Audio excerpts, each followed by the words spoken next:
Hi, my name is Raj Paul. Welcome to the Stoned Age.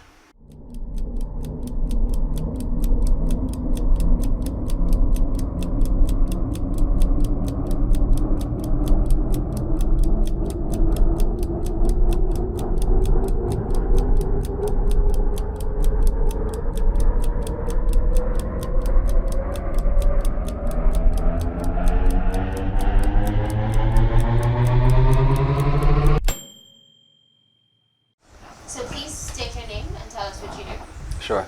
My name is Raj Paul. I'm a fashion designer from Barbados. My forte really is in casual wear, but unique, custom made and custom design streetwear. Would you say you're an advocate for cannabis or marijuana? Yeah, I'm definitely an advocate for cannabis. Responsible cannabis use. I should probably put that in. I think that anything that's useful and is good or can be used in a positive way can also be misused and used in a bad way. So, responsible cannabis use, 100%. We've had a conversation prior to today about medical cannabis in particular. You kind of mentioned that you've used it for medicinal purposes. So you want to tell us a little bit about how you use it? I didn't say that. You start from like wellness or something like that? I wouldn't describe it as medicinal. Okay. As more supplemental. It? Supplemental? Yeah. How do you think that helps you? Right. Using it as a supplement? Sure. Well, a few things I realize in the use of cannabis in a supplemental or in a recreational way. And when I say recreational, I don't just mean I just don't mean casual just by saying recreational. I actually mean recreational, recreational. I'm very, very interested in thinking outside the box, thinking differently, looking at views, looking at different things from different angles and trying to understand it more deeply. When I have used cannabis, I found that the way that I correlate things, the ideas that emerge, the creative ideas that emerge, the linkages between things just start to happen almost immediately. So for my personal design work, as well as my personal sense of development as a person, or spiritually, if you want to put it like that, personal development, I found that it allows me to go more deeply into a subject matter. It allows me to make correlations between things that ordinarily I might have missed. It sparks a tremendous amount of ideas. So for creative work, for me personally, and the enjoyment of creative things as well too, whether it's music or movies, books, magazines, the Bible, whatever, I found that the effect is that it sort of, and even for discussions on matters, on controversial topics or life issues and so on like that, the conversation is enhanced. That's my experience. Conversation is enhanced.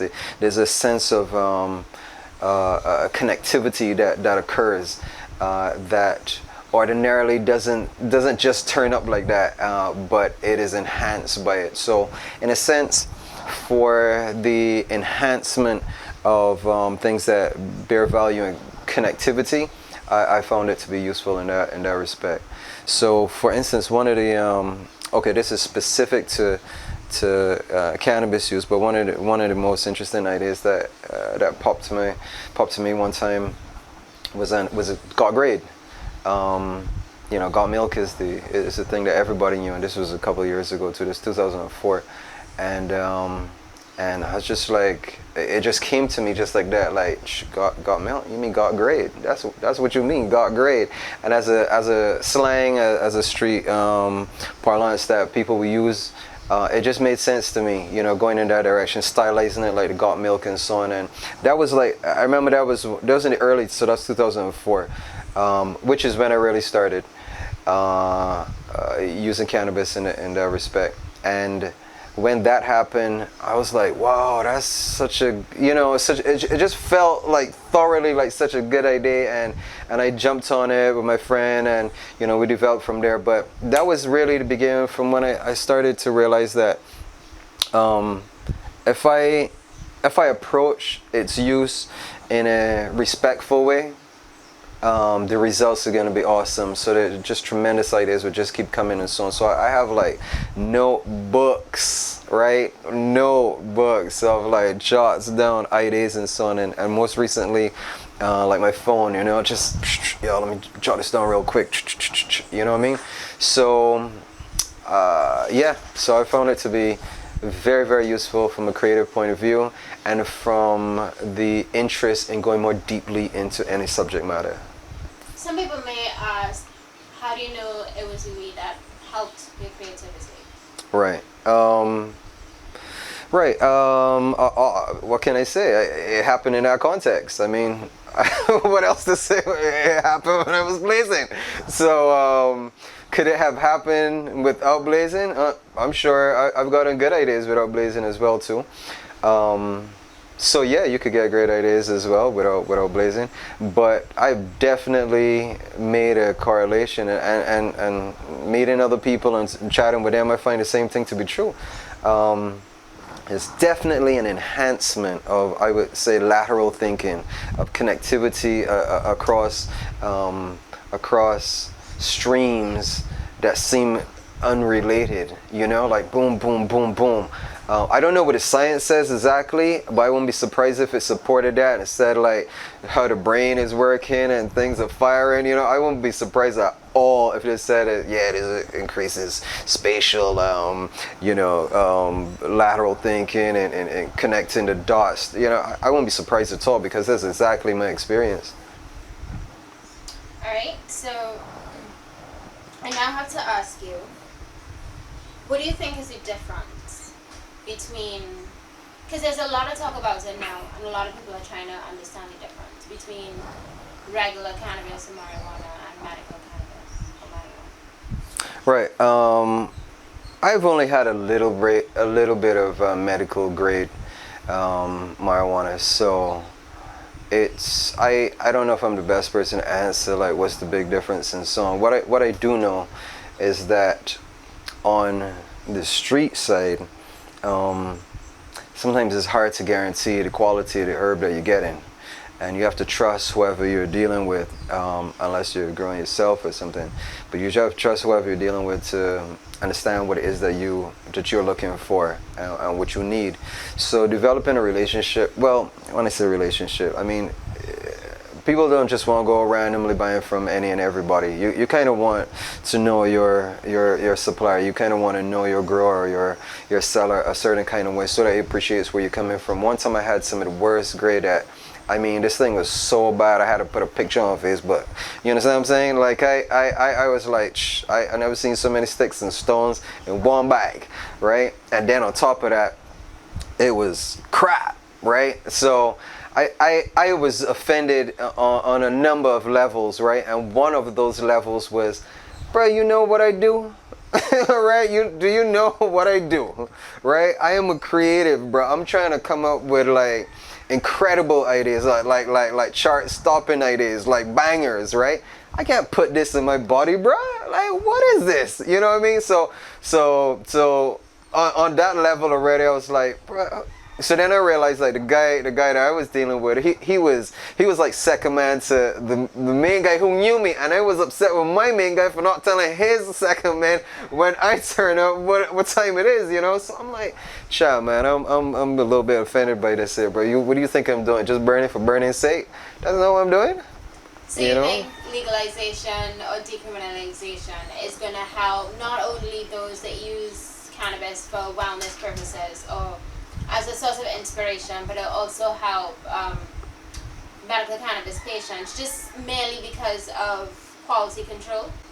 I think, I think theoretically, yes.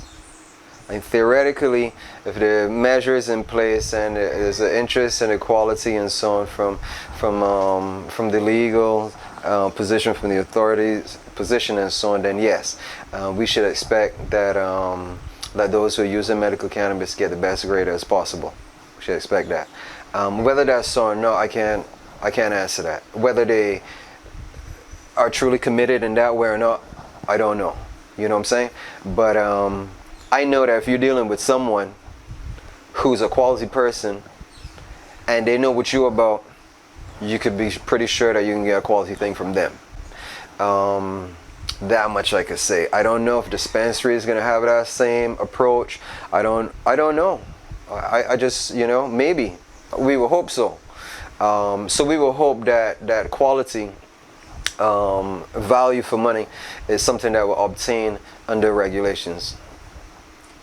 And you mentioned before something about, well, not something, but you mentioned before about having responsible use of cannabis, or the responsible decriminalization or legalization of it. Can you expand on that a little bit? What do you mean by that?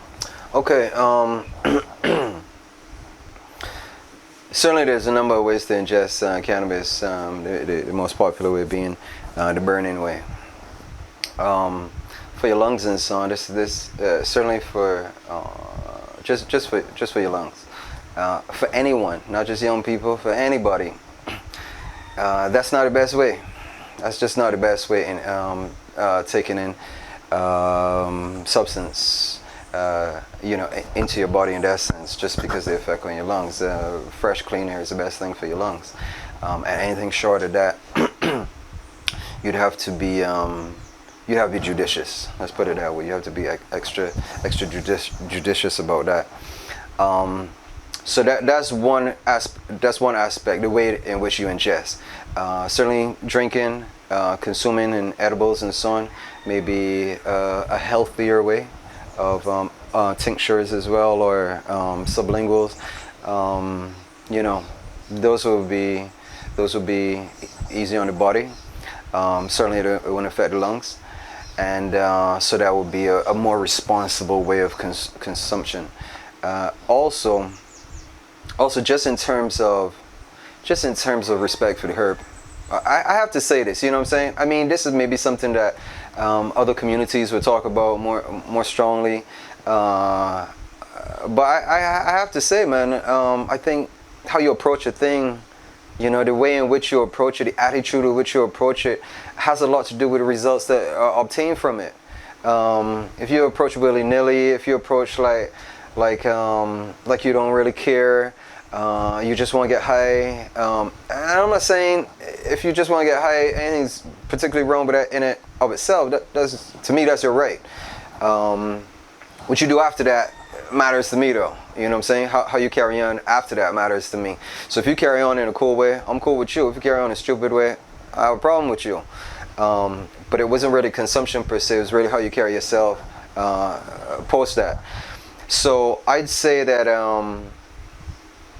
it would be a good thing or a healthy thing if new users or early users are more guided, receive some degree of guidance from those who are more familiar, especially in the early times where there's changes that are happening.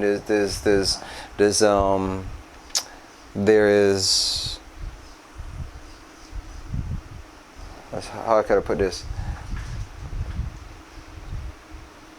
In the early stages, I found especially that your affairs come to the surface a lot. And some people describe it as paranoia. Some people, you know, describe it as freaking out and things like that. It doesn't happen to everybody, but certainly it happens. And it's happened to me too. And if you have someone who is familiar, who could say to you, oh, don't worry about that, you know, just let it come and just let it go. You know what I'm saying? Don't attach to it, don't get all caught up in it and so on, or who could kind of walk you through, as I have done for others who I've seen in states where they're like, oh my God. And I'm like, first thing, breathe. You know, first thing, all right, breathe, all right. That's the best thing you can do right now, is cool and take a breath, all right, and you're gonna find your whole system will come back to a balanced place, right? the mind is racing, and the fear is the thing, and the heart is palpitating, and so on. You know what I'm saying? And all kind of, all kind of wonderings are coming up and so on. So for me, my introduction, I had wonderful people who were like, yeah, Raj, don't, this, that, this will happen sometimes, but. So this was, I'm in UE. I mean is, 2004, I think, was around that time, 2004. So this was 15 years, I guess. Doesn't feel like that, but yeah. So that's a little bit ago. I guess 30 something, I guess. Yeah. Has it impacted, you said you started at UE. No, I didn't start at UE. Sorry. Okay. Has it impacted anything you've done, as in, has it negatively impacted your productivity or any other aspect of your life, your cannabis use? That's good. That's a good question.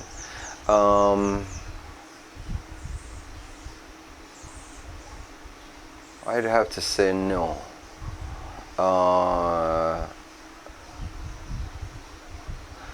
They are, because cannabis has the effect of being well, in my experience, largely being a relaxant. You can. There are times when you just want to be lazy. Let's put it that way. You just want to lay around, or you just want to not really engage in too much activity. You might just want to chill. Now, for me personally, this is not a problem. Every day I take a Sabbath, right? Every day I take an hour or two to be restful and to not engage in all kind of things, to take myself away from TV, from people, from so on, and be in my quiet space and reflect and think and talk, to God, nature, whatever, self. So I'm already sort of biased in the direction where I think that there's a lot of usefulness in disengagement, in relaxing and coming away, and so on. So a person who wants to chill all day, if you can work that into your life in such a way that you still get what you need to get done, by all means. I think we're too much caught in a rat race. I think we're too much driven. I mean, we're in the islands, and we might feel that sometimes when you get across to those places and you see how people are moving. It's crazy. They need a downtime. They need a break. You know what I'm saying? They say that we're far more laissez-faire, we're far more, slow about this and that and so on. I think that's positive, bruh. I'm sorry, B. I don't think that's a bad thing at all. I think we need to figure out how to use that better. You know what I'm saying? But that fact that we are not so fast-paced as as that world out there, I think that's a positive. But on the other hand, I think that our sort of dress back, relaxed nature and so on, I think that we have to utilize that there in more progressive ways. So I use that time to reflect, to think, to let ideas come and jot things down. I don't call it work, it's more, it is recreation to me. I am recreating, myself, so to speak. I'm getting to know myself better. I'm asking myself, I'm going into why did I do this, or why am I doing this, or what do I think about this and so on, or what do I think about what happened, and I'm trying to answer it as well. And then when I have chats with friends or colleagues, then when we discuss these things, it comes out. I said, I was just thinking about blah blah blah, and this thought occurred to me, and I've never had this thought before, blah blah blah. We see where it goes from there, and it's usually very very very interesting. So I think in my experience, I haven't had any real negatives. There was a time, this happened to me once, where I felt like I was smoked out. that feeling like, okay, I was smoking too much now, you know what I'm saying? Like, my head feels cloudy now, I feel like, okay, what I'm gonna do now is take a break. And that is part of being a responsible user as well. I think, fam, I have to say, bro, if you find that you can't take a break, you got a problem. I'm gonna tell you straight, you got a problem. You're addicted. It happens. It happens.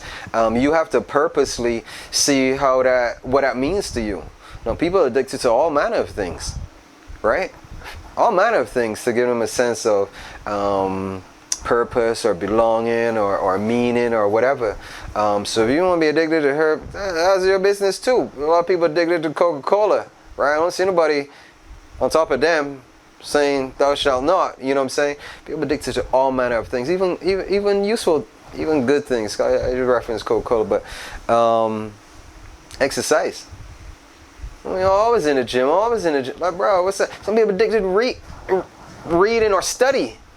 Fam, you don't have any thoughts of your own? You're only just reflecting other things that you're just reading all the time? Like, where's your own thoughts? You know what I'm saying? So are educating themselves, right? But are you ever going to execute? Or are you just always going to be studying? And since studying education is a positive, nobody's telling you, bro, stop that. Stop that. Come out of school, start to do. You know what I'm saying? Who's doing that? No, more school. You know what I'm saying? So I'm like, yo, but you could be addicted to all manner of things, and some of them could be good, and some of them turn bad. Work is a good thing if you love it and you enjoy it. So then you come back because you don't see your family because you're all caught up in your work. You're all like, I got to do this, deadlines, blah blah blah blah blah, and a whole lovely part of your life is dwindling because of that, you know. So these are all things that we gotta watch and manage. Specifically to her, me, I'm not interested in being addicted to anything, to people, to places, to things. I'm not interested in that. I'm interested in being a free agent as most and best as I can. So if I find myself like feeling like I need, like when I used to smoke cigarettes for like a few years, I'm so happy that I'm off of that. That's so a trap on many levels. However, I remember like from the time you see, I don't know about you, but I see somebody on TV light up, B, I need a cigarette, B, like the trigger, I need a cigarette, B. That's just like immediate, like, oh, I need to smoke something too, you know what I'm saying? So I didn't like that. I didn't like, wait a minute, I'm being triggered, wait a minute. I realized that within myself, wait a minute, I didn't want a thing until I saw that, you know? And that would tell me, no, Raj, you got to change something right there. So similarly with the herbs, you find like you be on and you enjoy it, so you keep doing it, and it's not, and that is the tendency to keep on doing a thing that you enjoy. If it's tennis that you like playing, then keep tennis is what you can keep doing. If arcade games is what your video games is what you like, more of that is what you're gonna keep doing because you enjoy it. So you enjoy burning, you enjoy the things that come from it, you enjoy the rapport that's built from it, you enjoy the sex that you have on it. You know, you enjoy so many levels of experience with it that it enhances, that you just want it all the time. All right, that's cool, but you have to, for me, check yourself and see what time it is, because from time you can't have it, if you start becoming a whole different person now, you in trouble, and you should do something about that. So I've done that. So like last week or so, and then burned a whole week. And it wasn't necessarily on purpose, but it happened that way. And then I realized that it was happening at the end of the week. I said, damn, bro, I had a joint a whole week. That's interesting. And I was like, okay, well, it's weekend now, so gotta change that. You know what I'm saying? Because you can breathe.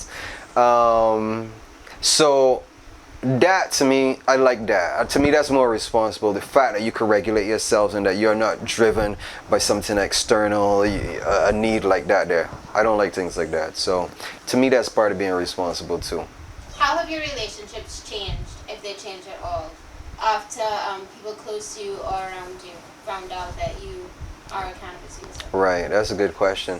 I'll just go straight to this part. So when again in my earlies, when I realized that this is something I enjoy, It's something I like. It's something I see the value and the benefit from. Although I have to say that there was a sense also in the earlies that this is something that I may not use continuously. Meaning, I had a feeling like there will be a time when I just don't even do this anymore. That's a feeling that I had. Like, I could see that as a tool. But I could see that at some point I'll put this tool down. So in the earlies, I decided that I was going to tell my parents. You know, you see, the thing is that I don't like hiding, right? I don't like hiding. No, I don't like having to sort of like navigate around all these, you know, be carefuls, right? So I'm happy for this interview right here, you know, this opportunity to share, to divulge, you know what I'm saying, to examine, to get into and so on, because there's too much hearsay around the subject. There's too much negative thought. There's too much negative imaginings around it, and a lot of that is conditioned by what people are familiar with, who don't use what they're familiar with in media and so on. So when my mom and my dad, I decided I was gonna tell them, you know, I was gonna be like, yeah, mom, this is what's up, and I did, and I thought, I thought that that was a good thing to do. On the one hand, I was being forthright, I was being transparent, I was being you know, I was being upfront about it, I was being honest, you know. And I thought that would have been appreciated, but it wasn't. It wasn't. My mom was more, oh my God, you're gonna be in the gutter, you know, those guys who were stealing and da, you know, and it was all she had to sort of inform her thinking was these negative experiences, these negative notions that she had about cannabis users and so on. So I thought that in my sharing with her, she would rate that as like, oh, well, my son is very honest with me, and he's very, you know, he's what a nice son. Right? You know, my dad would be like, well, thank you for telling us, you know, blah, blah, blah, you know. But my parents didn't take it very well. My mom in particular. And that was, it just drove more her fears, which she already had, stronger. You know, oh, what will happen, and then next thing you know, and, you know. So it was pretty terrible where my mom was concerned. But it turned out to be useful in another way for me that I hadn't really calculated for, and that was having the experience of recognizing that when a person is prejudiced, as my mom was, against cannabis, no amount of logic will move them. Now, I didn't know that prior to the experience. To me, if you are logical, if you discuss pros and cons, science and this and that and so on, you could get somebody to see like, oh, right? Nah, fine. When you're prejudiced, right, and your information is fear-based, right? Logic don't help, right? So I realized what I had to do, therefore, it was be a good example of what a user can be like. That's what I had to do. I had to be a good son. I had to be good at my work. I had to demonstrate that that I was a responsible person, that I was a positive person. I mean, I wasn't perfect, and I couldn't just become a perfect person. You know what I'm saying? But I realized that the thing that would most influence a person who is prejudiced is a clear example that goes against their thinking, that goes against the grain or the lane of their thoughts. No, I'm not becoming that. No, I'm not becoming that. No, I'm not stealing. No, I'm not. You know what I'm saying? Going out there and doing wildness and thing. No, I'm not. I'm actually enjoying this thing. Actually, Mom, did you read this part of the Bible where da-da-da? You know what I'm saying? Should we talk about this? You know what I mean? So I remember when my dad, when I said, well, Dad, you know, I wanted you to know that I use cannabis, and it seems all right to me. I mean, it's fresh for me, but I'll see where it goes. My dad is like, oh man, did you have to do that? Da da da da da. You know, I said, I think that, because my dad was a teacher, right? I said, you probably think that it's gonna affect my thinking or like in a negative way and so on. I said, but before I told him this, as we often do, because at the time I would be visiting him, as we often do, we get into conversations on subjects, whatever. So we're discussing something. I'm blazing on, right? And we're discussing. You know, when you blazing on, you getting in, right? So I'm like, da da da da da da, and we're going, and he's like liking it. He's like loving the discussion and saying, you know. I said, by the way, Dad. By the way, right now, I'm high. Like right now, just before I came here to have this conversation with you, I had a joint, right? And I am blazed right now. He said, yo, what? I said, I'm blazed right now. And he said, boy, stop talking foolishness. You know what I mean? I said, no, it's true, it's true, it's true. I did that so that you could see this, so that you could see that the quality of conversation that we're having has not been compromised by my using of the herb. In fact, we may be able to argue that it has been enhanced by that. So he was stuck. He was like, okay, you know, like, what to do with that? You know what I'm saying? So, so I wanted to sort of like take it to them and have them try to appreciate it. Certainly my dad's major concern, overriding concern, was legality and so on, and what that might mean for, you know, legal implications and things like that is. So certainly no one cops running up on your kids and blah blah blah. So I understand where that's concerned, but where the rest was concerned, where the prejudice is set, where the feelings about positive and negative come from, I wanted to sort of like address that and deal with that straight on as a person and so on. So that's my parents. When my friends are concerned, I don't know who's. Honestly, I don't know who's like, I'm not dealing with Raj because he burns. You know, I don't know who has done that or does that. It's probably people who've done that who would never say anything to you anyhow. You know, nobody's definitely not coming to me and said, well, no, I see you posting up all them things about weed and things like that. I know where you about. But have I seen like people drop off of my like list? Sure.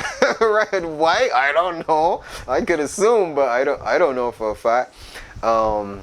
So I don't, you know, I don't know about those relationships, but the ones that I do have and that have had and the ones that I have made have not been compromised in a negative way at all, have not been maligned and broken and destroyed and so on because I've been burning at all. Not that I know of.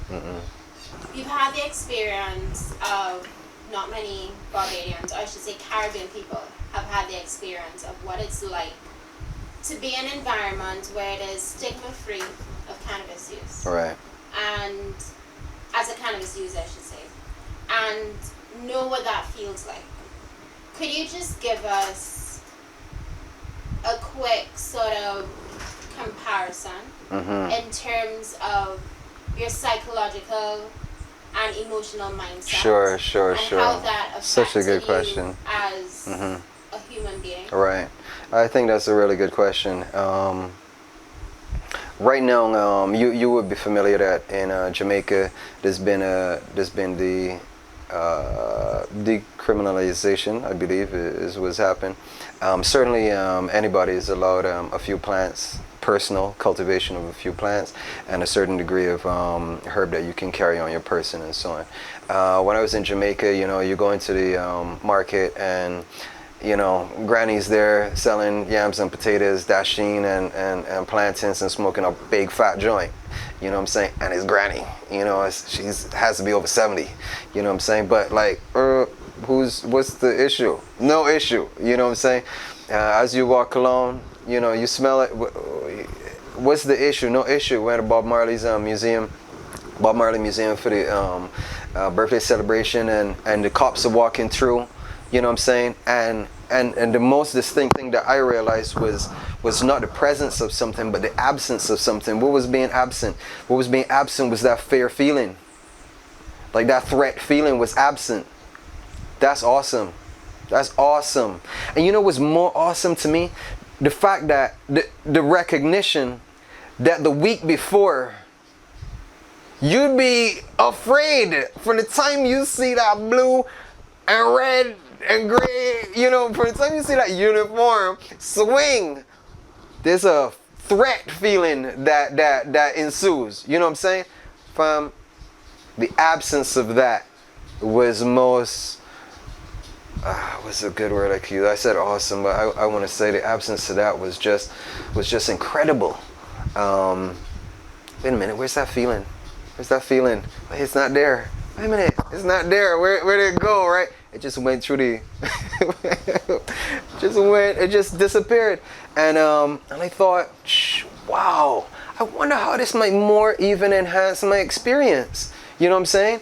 When you don't have this needling threat lingering wherever you are, whether it's your neighbor, wondering whether your neighbor is going to call on you or be against you in some way, whether it's somebody random who saw you at the beach or whatever, you know what I'm saying? When you don't have those thoughts anymore, it's awesome. The fact that you could just feel at one, at peace, and that you could feel like legitimate is navigating a space where there's that threat absent from your mind, from your emotions, your feelings, your thoughts. You know, when you see somebody seeing you, there's none of that. There's like, oh well, you know that they're thinking, no, that's what he does. Next. You know, what else? You know what I mean?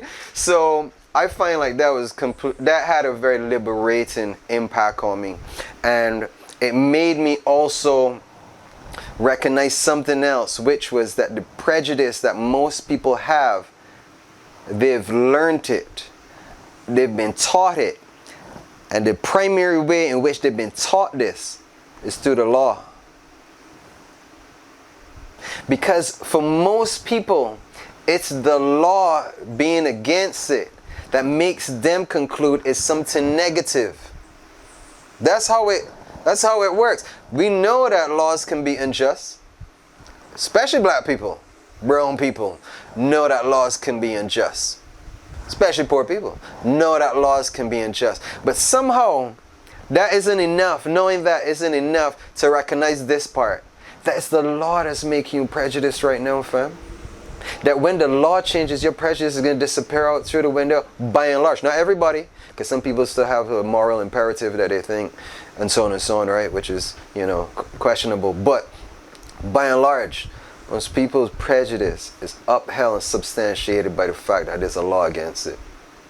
So did you see when it was made, when it's decriminalized in Jamaica, it was on, a lot of people didn't seem to see this, but it's on YouTube. I was watching it and I had to laugh because the Rasta man was blowing a big spliff and the cop or commissioner, whoever, was just walking through like normal, like the minister was there like normal, like it was hilarious to me how normal everything was. And I was thinking to myself, hey, these people who are acting so normal would have been acting so dread just before this thing happened. Rastaman, you can't back Rastaman, you know what I mean?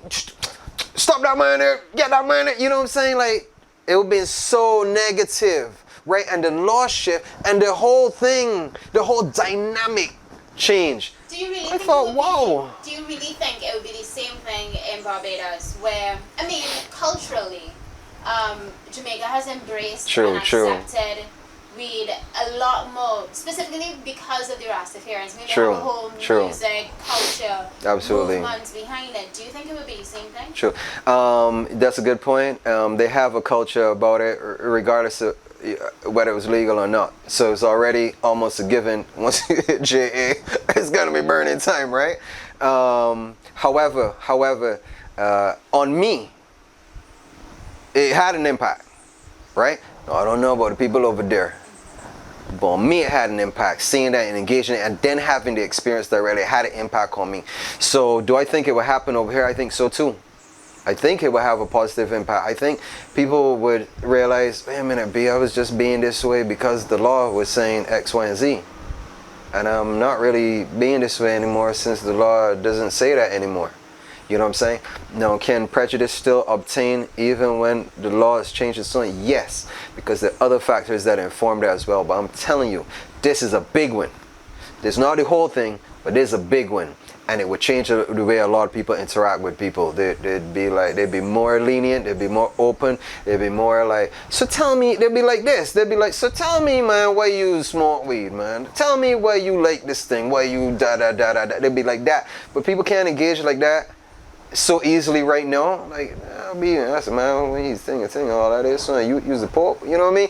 Like, there's that barrier for that engagement to large extent, and I feel like they'll just drop, and the conversation will become more open, it become more real, more we'd get insights into things that normally we'd just be missing because nobody having that type of engagement. You know what I'm saying? Look, think about it, right? You got the forums and so on, talking about herbs, talking about weeds and so, talking about weed and thing, and it'll be the Rasta man, and it'll be like, you know, a few other proponents from different organizations and so on. Like, but average people to come up and say, yeah, or the professionals for that matter. We don't average people. What were the professionals, teachers and lawyers and doctors and engineers and things come up and say, yeah man, I love her.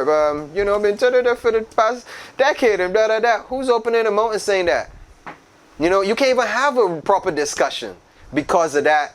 Nah, boy, I'm not gonna allow myself to be victimized or lose my job or somebody see this and say this and start pointing fingers at me and things. So you can't even have the level of transparency that is valuable for these types of discussions even right now. You expect the Rasta man to talk about it. Like, come on, duh. You know what I mean? You know, you expect certain, you know, you expect the cops to talk about it, you expect the doctors to some extent to talk about it and whatever and so on. But professionals to come out and say I'll be, why they coming on and opening them out just like that, there be for fear of recriminations, for fear of, you know what I'm saying? Like doing that. So yeah, B, you know, if we could have,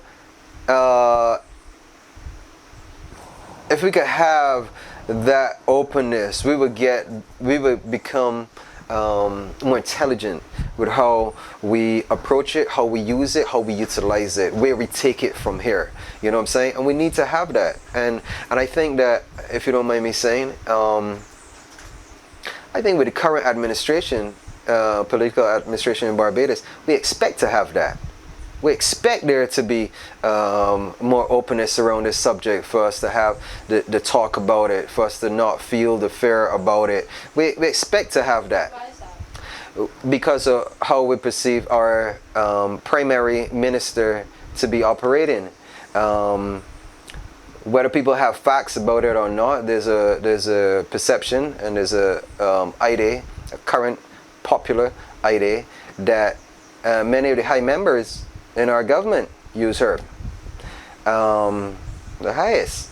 So we would. I remember when the administration changed, and I was talking to somebody who knew somebody, and I said, and they said, well, no, we can really see change in things. I said, B, I hope so, B. I hope so, because I don't know when else we would see it, except with this group right here, right? With this leadership right here. I don't know if we're really gonna see it at all without somebody who we expect will be a proponent or positive about it, and you know, they're really expecting. And I said, B, I hope so too, but I haven't seen enough to make me feel like that's exactly what's happening. But do you think it is a political thing, or it's a societal evolutionary thing that's happening right now? In terms of, do you think it is this specific party that's in government, or whatever specific party that's in government in whichever Caribbean island, that is moving this evolution, this legal evolution to front? Or do you think it's just something that would have happened anyway because of where the global Right. wider community Right. is going? You asked some good questions. So on the one hand, there's a green wave sweeping the world. So on the one hand, there's that. Once it's happening in Europe and America, you know, it's hitting everybody coming off of there. So there's a green wave, a green revolution that is occurring. Thank God for that. However, we could still be obstinate. We could still be arrogant. We could still be, well, that's them. What we can do, we ain't doing that. You know what I'm saying? So there's that. And I feel we could be a lot like that. Barbados could be a lot like that. And so, yeah, there's that wave. But how well we adapt and how well we chart our own path and so on is a matter of the administration's perspective and information base and the level of the thinking about this subject. To what extent is the prejudice still rampant or not?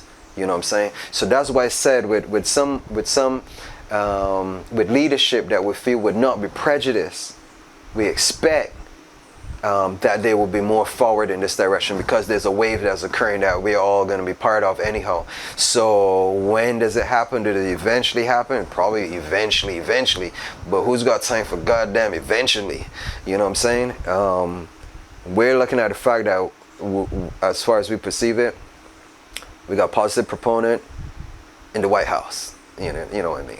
We got somebody at the top level who we would consider to be a proponent, to be an advocate, and so we expect that intelligence is going to prevail and that we're going to have something that makes sense for Barbados. That's what we expect. I don't expect us to be dragging our feet on it. I thought we'd be like hitting it. No, all right, brown, right? But then people are, I talk to people and they say, she can't do this and she can't do that because the church and the this and the that and all kind of things that got me like, bruh, y'all just making excuses, B.